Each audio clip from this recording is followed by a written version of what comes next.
오늘은 여호수아 제19장의 말씀입니다. 여호수아 19장 말씀입니다. 오늘 오전에 우리가 23절까지의 말씀을 봉독하도록 하겠습니다. 여호수아 19장 말씀입니다. 둘째로 시므온 곧 시므온 자손의 지파를 위하여 그들의 가족대로 제비를 뽑았으니 그들의 기업은 유다 자손의 기업 중에서라. 그들이 받은 기업은 브엘세바 곧 세바와 몰라다와 하살 수알과 발라와 에셈과 엘돌랏과 버둘과 호르마와 시글락과 벳말가봇과 하술사와 벳르바옷과 사루헨이니 13성읍이요 또 그 마을들이며 또 아인과 린몬과 에델과 아산이니 4성읍이요 또 그 마을들이며 또 네겝의 라마 곧 바일랏 브엘까지 이 성읍들을 둘러있는 모든 마을들이니 이는 시므온 자손의 지파가 그들의 가족대로 받은 기업이라. 시므온 자손의 이 기업은 유다 자손의 기업 중에서 취하였으니 이는 유다 자손의 분깃이 자기들에게 너무 많으므로 시므온 자손이 자기의 기업을 그들의 기업 중에서 받았음이었더라. 셋째로 스불론 자손을 위하여 그들의 가족대로 제비를 뽑았으니 그들의 기업의 경계는 사릿까지이며 서쪽으로 올라가서 마랄라에 이르러 답베셋을 만나 욕르암 앞 시내를 만나고 사릿에서부터 동쪽으로 돌아 해 뜨는 쪽을 향하여 기슬롯 다볼의 경계에 이르고 다브라스로 나가서 야비아로 올라가고 또 거기서부터 동쪽으로 가드 헤벨을 지나 엣 가신에 이르고 네아까지 연결된 림몬으로 나아가서 북쪽으로 돌아 한나돈에 이르고 입다엘 골짜기에 이르러 끝이 되며 또 갓닷과 나할랄과 시므론과 아달라와 베들레헴이니 모두 12성읍과 그 마을들이라. 스불론 자손이 그들의 가족대로 받은 기업은 이 성읍들과 그 마을들이었더라. 넷째로 이사갈 곧 이사갈 자손을 위하여 그들의 가족대로 제비 뽑았으니 그들의 지역은 이스라엘과 그술롯과 수넴과 하바라임과 시온과 하나하랏과 랍빗과 기시온과 에베스와 레멧과 엔 간님과 엔 핫다와 벳바세스이며 그 경계는 다볼과 사하수마와 벳세메스에 이르고 그 끝은 요단이니 모두 16성읍과 그 마을들이라. 이사갈 자손 지파가 그 가족대로 받은 기업은 이 성읍들과 마을들이었더라. 오늘 오전에 23절까지를 우리가 같이 봉독을 했습니다. 우리가 이 말씀들을 읽어보면 사실은 특별한 것이 없지요. 그저 땅을 나누어 가지는 그런 내용입니다. 각 지파마다 상세하게 어디에서 어디까지 그렇게 경계를 지어서 가지는 그러한 모습입니다. 여기 보면은 시몬의 기업은 유다 자손의 기업 중에서 취하였다고 말씀하십니다. 그렇게 해서 경계선을 긋고 또 스불론 자손들이 또 기업을 받아서 경계선을 긋고 또 이사갈 자손들이 기업을 받아서 또 경계를 긋고 있습니다. 미국의 우주인이 이제 우주선을 타고 대기권을 벗어나서 우주 공간으로 올라갔습니다. 그들이 지구를 내려다 봤을 때에 그야말로 이 지구에 있는 그 육지들이 지도에 그려져 있는 그림과 아주 똑같은 그런 모양으로 펼쳐져 있는 것을 그들이 목격을 했습니다. 참 신기한 일이지요. 그때 우주인 중에서 한 사람이 이런 말을 남겼습니다. 우리가 지금 이 땅을, 지구를 내려다보고 있는데 지도에 그려져 있는 경계선은 보이지 않는다라는 말을 했습니다. 이 무엇을 말한 것이겠습니까?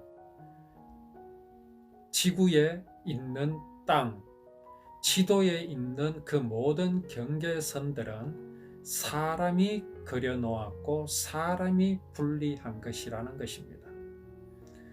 이 땅, 이 우주, 모든 만물들은 여호와 하나님의 것입니다.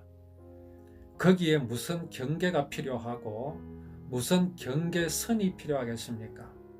다 하나님의 것인데 인간들이 욕심을 가지고 그렇게 경계를 긋고 선을 그었을 뿐인 것입니다. 과연 이 경계와 이 선들은 언제 무너지겠습니까? 이것을 사람의 손에 맡겨서 무너지겠습니까? 그렇지 않습니다. 자, 그렇다면 오늘 여기 이스라엘 백성들에게 가나안 땅을 기업으로 각 지파들을 야곱의 후손들에게 주셨습니다. 그렇게 하고 그리고 그 모든 경계를 긋게 하셨습니다. 이렇게 경계를 지음으로써 이제 가나안 땅은 새롭게 긋는 선들이 이제 생겨나게 된 것입니다. 다 누가 그었습니까? 사람이 그었습니다. 제비를 뽑아 사람이 그었습니다. 그러나 우리가 분명히 알아야 할 것은 여기 가나안 땅을 분배하는 그 경계선은 오늘날 사람들이 서로 네 땅이다 내 땅이다 그렇게 나누어 가지고 살아간다든가 또 전쟁을 통해서 빼앗아서 그런 선과는 다른 것임을 알아야 합니다. 하나님께서 이스라엘 백성들에게 가나안 땅을 주신 이유가 무엇입니까? 아브라함에게 창세기 15장에서 가나안 땅을 주실 것이라고 약속하신 이유가 무엇입니까? 그것은 아브라함의 후손을 통하여서 이루시고자 하는 구원 때문에 그렇습니다. 하나님께서는 사람이 당신의 사랑을 배반한 죄악을 사람에게 묻지 아니하시기로 작정을 하셨습니다. 그 죄악을 하나님께서 친히 대신 담당하실 것을 예정하셨고 약속하셨습니다. 그렇게 하시기 위해서 하나님은 부득불 죽으실 몸을 입고 이 땅에 오셔야만 합니다. 그래서 사람의 몸을 입고 이 땅에 나셔야 할 것인데 그러면 어떻게 나셔야 하겠습니까? 세상에는 많은 종교들이 있고 그 종교마다 신화들이 있습니다. 박혁거제는 알에서 태어났습니다. 비너스라는 여신은 이렇게 조개 안에서 나왔습니다. 또 우리나라의 그 시조 단군은 곰이 환생해서 여자가 되고 그렇게 해서 태어났습니다. 자, 그러면 예수님은 어떻게 오셔야 할까요? 그렇게 신비롭게 그렇게 나셔야 할까요? 그렇지 않습니다. 사람의 몸을 입고 오시되 사람의 몸에서 나셔야 합니다. 여인의 후손으로 나셔야 합니다. 그래야 사람이 되기 때문에 그렇습니다. 그래서 완전한 사람이 되시기로 하신 것입니다. 자, 그러면 누구의 몸으로 나셔야 할까요? 누구의 후손으로 오셔야 할까요? 그렇게 택한 사람이 바로 아브라함입니다. 그러면 아브라함을 하나님께서 택하신 이유는 또 무엇일까요?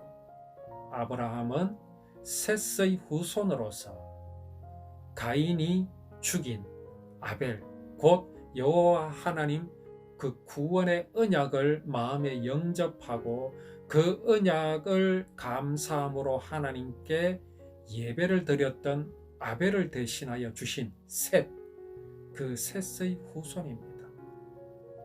복음을 이어가는 가문의 사람 아브라함이었습니다. 하나님은 그를 부르셔서 그의 후손으로 이 땅에 오실 것을 약속하셨습니다. 자, 이제 조상은 택하셨습니다. 그러면은 어디에서 나실 것입니까? 이것을 분명히 하여야 사단은 메시아가 오심을 숨길 수도 없고 속일 수도 없기 때문입니다. 속일 수가 없기 때문에 그렇습니다.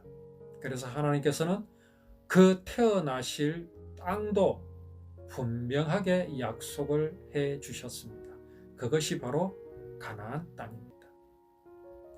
그래서 이스라엘 백성들은 지금 여기 가나안 땅에 입성하게 되었습니다. 자, 이스라엘 백성들이 여기까지 올 때에 우여곡절이 참 많았습니다. 그 우여곡절이라 함은 원래는 당하지도 않을 수도 있었던 것들입니다. 하나님께서 이스라엘 백성들을 광야로 이끄시고 40년 동안을 그렇게 광야를 지나게 하신 것은, 그 이유는 이스라엘 백성들 가운데 있는 400년 동안이나 애굽에 있었던 그 옛사람을 다 멸하시기로 작정을 하셨기 때문에 그리하신 것입니다. 애굽의 마음, 애굽의 것들을 가지고는 가나안 땅으로 들어갈 수 없기 때문에 그렇습니다. 그래서 애굽의 모든 것들을 다 벗겨내시고 이제 새 세대들, 새로운 세대들을 이끄시고 지금 가나안 땅으로 오셨다라는 그러한 의미입니다. 이것은 우리를 천국으로 이끄시는 것과 같습니다. 오해하지 말아야 할 것은 우리의 나쁜 행실들이나 우리의 나쁜 마음들이나 이런 것들을 다 깨끗하게 하여야 우리가 천국 간다는 그런 의미가 아닙니다. 옛사람이 죽는다라는 얘기는, 그런 말씀은 사람이 하나님과 같이 될 수 있다고 한 사탄의 말을 듣고 그 마음에서 하나님을 버렸던 그 죄인을 완전히 소멸하시고 죽이신 후에 새 사람을 천국으로 이끌어 들이신다는 하나님의 구원을 보여주시는 그러한 장면이라는 것을 우리는 알아야 됩니다. 이제 새 사람을 입은 이스라엘 백성들, 1세대들, 애굽의 1세대들은 광야에서 다 죽었습니다. 그야말로 거듭난 영혼들이 이제 가나안 땅으로 들어와서 거기에서 그들은 각자의 땅을 기업으로 받습니다. 이것은 서두에 말씀드렸다시피 인간들이 서로 욕심을 가지고 땅의 경계선을 긋고 지도에 그린 그런 경계선과는 다릅니다. 여기에 보면 하나님께서 이스라엘 백성들에게 제비를 뽑아라, 그렇게 말씀을 하십니다. 제비를 뽑는다는 게 뭡니까? 칼과 총으로 싸워서 이기는 놈은 큰 것을 가지고 좋은 것을 가지고, 진 사람들은 나쁜 것을 가지고 척박한 땅을 가지게 한다는 그런 의미가 아닙니다. 제비 뽑는다는 건 뭡니까? 공평합니다. 공평입니다. 하나님은 누구를 더 사랑하시고 누구를 미워하시는 그런 하나님이 아니십니다. 이스라엘 백성들은 다 하나님의 언약을 이행할 사람들입니다. 그 언약을 이루실 가나안 땅에 들어온 사람들입니다. 이 사람들은 여기에서 무엇을 해야 되겠습니까? 이 땅을 지켜야 합니다. 여기에서 메시아가 나실 것이기 때문에 그렇습니다. 앞으로 여기에서 일어나는 모든 일, 그것이 나쁜 일이든 좋은 일이든 전쟁이든 평화든 모든 것들은 여호와 하나님께서 구원을 이루시기 위하여 이스라엘 백성들을 통하여 행하시는 일들입니다. 그들은 각자 제비를 뽑아서 경계를 지은 그 땅 안에서 그들은 그들의 일들을 해야 됩니다. 그들의 맡겨진 사명을 그들은 감당을 해야 됩니다. 그것이 무엇입니까? 창세기 15장에서 말씀하신 여호와 하나님의 구원의 언약이 이 땅에서 이루어질 수 있도록 그들은 여호와 하나님의 언약, 곧 율법을 떠나지 말아야 합니다. 율법을 지켜야 합니다. 분명한 것은 율법을 법으로 지키는 것 아닙니다. 율법에 기록하여 지키게 하신 모든 것들이 여호와 하나님께서 이루실 구원의 모양이며 모습인 것을 알고 그들은 그들에게 주신 땅에서, 그들에게 기업으로 주신 이 땅에서 그들은 열심히 살아가야 합니다. 그 땅들을 지켜야 합니다. 빼앗겨서는 안 됩니다. 그렇게 하게 하시기 위해서 하나님께서는 이스라엘 백성들 각 지파들에게 이렇게 땅을 기업으로 주셨습니다. 책임을 맡기신 겁니다. 믿음을 가지고 이 땅에서 머물러야 할 것을 이들에게 보여주신 것입니다. 오늘 우리들에게 하나님께서는 무엇을 주셨습니까? 어떤 것을 주셨습니까? 우리에게 주신 것이 참 많이 있습니다. 이 주신 모든 것들이 의미가 없는 것이 아닙니다. 이 모든 것들은 나라는 한 개인을 통하여 하나님께서 이루실 귀하신 뜻이 있고 약속이 있기 때문에 그렇습니다. 그렇다고 해서 내가 그것을 이룰 것이라고 생각하면 안 됩니다. 우리는 다만 내게 주신 모든 것들을 감사하고 내게 주신 환경들을 감사하고 내게 주신 것들에 대해서 하나님께서 주신 나의 기업으로 믿고 우리는 이것이 하나님께서 주신 것임을 알고 감사하는 우리의 삶이 되어야 합니다. 요셉이 이제 미디안 상인들에게 팔렸습니다. 죽을 뻔했지요. 그 형들은 요셉을 죽이려고 작정을 하고 있었습니다. 그러한 가운데 아버지 야곱이 저 멀리 약 한 40-50km 떨어진 곳 멀리 그 브엘세바에 가 있는 형들이 어떻게 하고 있는지 가서 보고 오라고 요셉에게 심부름을 시켰습니다. 브엘세바에 가보니 없었습니다. 세겜 땅에 가봐도 없었습니다. 더 북쪽으로 도단까지 갔습니다. 거기에 가니까 형들이 있었습니다. 형들이 요셉이 오는 것을 보자 저 요셉을 죽이려고 했습니다. 그때에 르우벤과 유다가 말렸지요. 우리가 그를 죽여서는 안 된다. 그래서 형들은 요셉을 미디안 상인들에게 팔았습니다. 그들은 애굽으로 장사하러 가는 사람들이었습니다. 그런데 말씀에는 이렇게 기록되어 있습니다. 여호와께서 함께 하심에 요셉이 형통하였다라고 말씀하십니다. 이상하지 않습니까? 오늘 우리는 형통합니까? 형통하지 않습니까? 그거는 내 생각, 내 기분에 따라 우리가 대답을 할 것은 아닙니다. 그러한 요셉에게 너는 형통하냐고 물어보면 그는 뭐라고 말하겠습니까? 분명히 형통하지 않다고 말하지요. 왜? 집으로 가야 될 몸이 지금 노예의 신분으로 팔려서 애굽으로 가고 있습니다. 죽으러 가는 것과 마찬가지입니다. 이것이 어떻게 형통합니까? 그러나 하나님께서는 요셉을 형통하게 하셨다고 했습니다. 요셉은 할 일이 있습니다. 요셉은 그것을 늘 생각하고 있었던 사람입니다. 꿈을 꾸었던 사람입니다.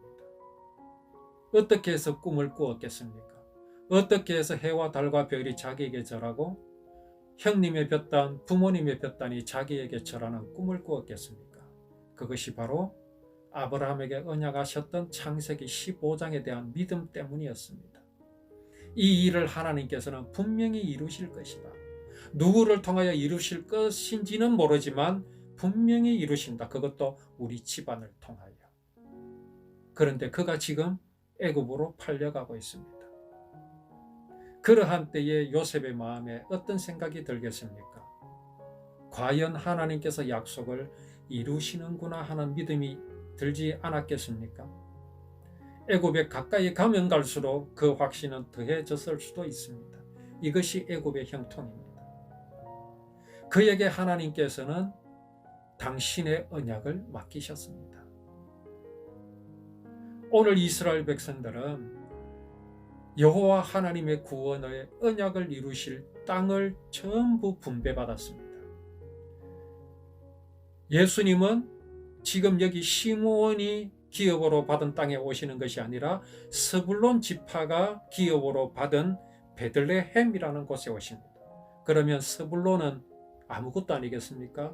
그렇지 않습니다. 지금 이스라엘 백성 모두들은 베들레헴을 지키기 위하여 그들은 사단과 더불어 싸워야 합니다. 오늘 우리에게 이와 같이 하나님께서는 우리에게 기업을 주셨습니다. 내게 무슨 기업을 주셨는지 알 수도 있고 모를 수도 있습니다. 그러나 중요한 것은 우리는 여기 오늘 이스라엘 백성들처럼 매우 귀중한 존재입니다.